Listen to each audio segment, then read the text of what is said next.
महाराष्ट्र केसरी किताब जिंकताच 5 मिनिटात हर्षवर्धन सदगीरचा धक्कादायक निर्णय सगळे चक्रावले। महाराष्ट्र केसरी स्पर्धेत दमदार कामगिरी करत पुन्हा एकदा किताब पटकावणाऱ्या हर्षवर्धन सदगीर यांनी मोठी घोषणा करत मॅटवरील कुस्तीमधून निवृत्ती जाहीर केली आहे। महाराष्ट्र केसरीचा अंतिम सामना महेंद्र गायकवाड आणि हर्षवर्धन सदगीर यांच्यात झाला।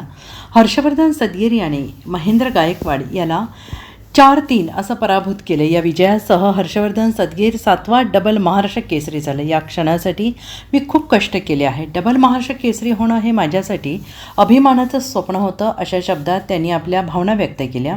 सदगीर यांनी सांगितलं की 2019 आणि 20 साली महाराष्ट्र केसरी किताब जिंकल्यानंतर त्याचं मोठं स्वप्न पूर्ण झालं, मात्र त्या काळात आर्थिक अडचणींमुळे मला शासकीय नोकरीची गरज लागली।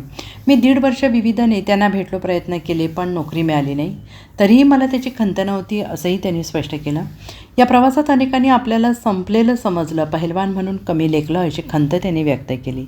आणि त्याचवेळी त्यांनी हार न मानता पुन्हा मेहनत घेतली आणि डबल महाराष्ट्र केसरी बनून दाखवलं।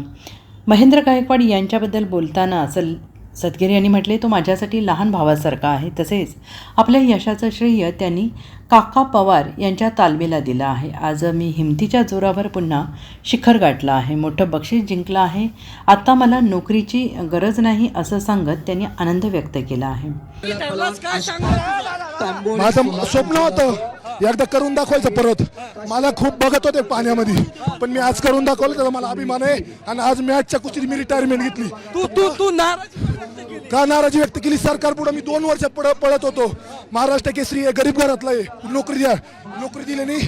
आज मी करून दाखवलं आणि एवढं मोठं बक्षीस जिंकलं।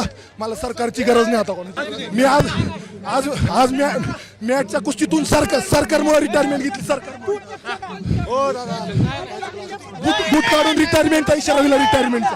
Bureau report SBN Marathi Sangli.